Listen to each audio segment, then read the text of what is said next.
When roadways deteriorate, communities, state, and local municipalities need efficient, cost-effective solutions. At Timothy Rose Contracting, we specialize in full depth reclamation, or FDR, the smart choice for road restoration. FDR uses 100% recycled materials to revitalize a deteriorating base below the asphalt when traditional mill and overlay won't suffice. Step 1. The existing roadway is wet with water trucks. Step 2.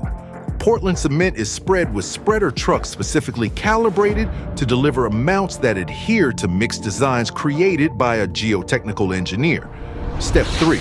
The roadway is mixed by a reclaimer, which is simultaneously hooked to an emulsion tanker delivering emulsion through the drum. This mixture of existing asphalt and base coupled with the additives leaves a homogeneous blend that is the foundation of FDR. Step 4.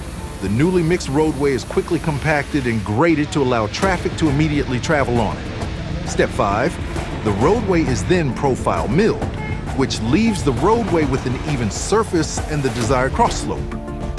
Step 6. We finish with a fresh layer of asphalt. The result is an environmentally friendly, long-lasting roadway completed in just days, minimizing disruption. Contact us today for a pavement analysis on your project.